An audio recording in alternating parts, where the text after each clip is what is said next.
مدحوينه كحجينك سوماليلان عبد الرحمن عبد الله سيلعي مدحوينه كحجياشي هوري عبد الرحمن وعلي أحمد يوسف ياسين قدوميها محكمة السنة قدوميها قلا وكيلة وسيرة إيو كوي هوري كوا هذا دمانتين با السلام عليكم ورحمة الله وبركاته runtii farxad weyn bay inoo tahay inaynu maanta xusayno hogaamiyaheenii hore axmed siilaanyo waxaan isleeyahay wuu mudan yahay anigu maxamuud ahaan axmed siilaanyo wuxuu ka mid yahay dadka saamaynta weyn ku leh barbaarintaydii siyaasadeed hogaamiyaha labaadan xusi karana waxaan isleeyahay maxamed xaaji ibraahim cigaal oo isaguna ahaa halyo weyn oo ku suntan dhidibuu taagiddii haykalkii haanaanka dowladnimaynu maanta hoos harsanayno marka laga tago maqalka idaacadaha aan ka maqli jiray xilligii wasiirkii soomaaliya ahaa waxaan runtii anigu axmed siilaanyo aan si fiican aan u ka mid ahaa dadkii xilligii ururkii dhaqdhaqaaqa wadaniga Soomaaliyeed uu hamad geliyay saameeyay baan ka mid ahaa wuxuu gudoomiyaha noqday si laga sheekeeyay August 1984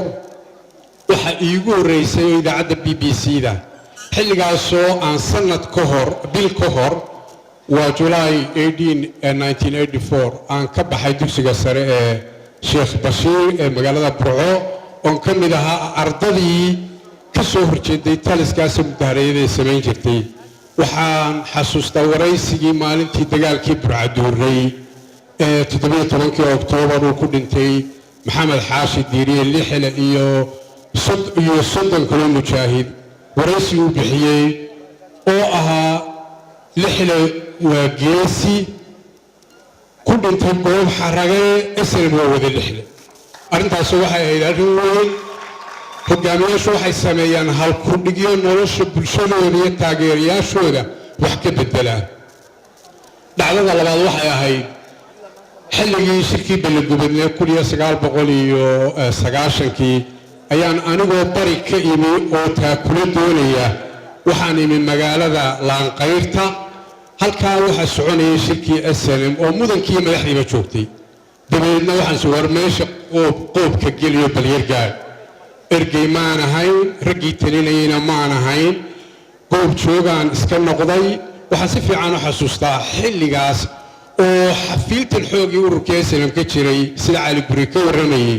mowqif siyaasi oo geesinimo loo adag buu axmed siilaan yaqaatay oo inuu tartanka ka hadho oo aanu isharxin arrintaasi sacad buu sheegay axmed siilaan wuxuu aaminsanaa xukunka iyo xilka oo la isku dhajiyo xilli aan munaasib ahayn in laga dhaxlo xurmo la'aan iyo xagtimo badan iyo muxuu ahaayey iyo wixii la mid ah waxaan ka mid ahaa xilligii golaha wakiilada reer Soomaaliland la sameeyay axmed siilaan waxaanu golaha ka mid baanu ahayn عشرة بلان بان كبرتي حلقاس أحمد سينايو وحن حسوستا لابد عدون بان سوق هذا يوكو كوبان لحية ساقاشن كي مركي دولدي مدحوين محمد حاج إبراهيم عيالي عبد الرحمن وعلي أوكل الدنبيين أوكل الوسيين خلاف باصوب حين لولان كي أود الدلقة أحمد وحوها رقي دلع هايي إدوني يلي بدلان مدحدا هوري waxaanu isugu tagnay magaalada beer iyo Yurowe rag badan oo siyaasiyiin oo mucaarada oo markaa ka soo horjeestay cigaal axmedna taageeray waxa qarka loo fuulay laba shir beelad inay dalka ka dhacaan mid beer ka qabsooma iyo mid hargeysa ka dhaca axmed siilaan wuxuu ahaa great leader hogaamiyuhu waa kale hal abuur waa ka hiibiye fogle waa ka dantiisa gaarka ka hormariya danta guud wuu la shiriyay mowqif adag buu qaatay wuxuu nagu yidhi ma ogoli dalka in laba shir beelad ka dhacaan mid hargeysa ka dhaca iyo mid beer ka dhaca ma ogoli inaan iyo maxamed xaaji ibraahim cigaal aanu noqono cali mahdi caydiid waxaan doonayaa inaad igu taageertaan in shirka hargeysa aynu ka qayb galno سفي عبان حسوستان نجا ملا أيوة وحول ما أروس كنا نكقل قلا وحولي أروس كاسين نشانتي سيجيبتي سنبقينا وأين محوها إسكسر حينا هل كانوا نني سلام محمود هذا بيسنا هرجيسة كيمي وهم برهيي إسقونا فكرة دعوة وكلاقة قاتل وودي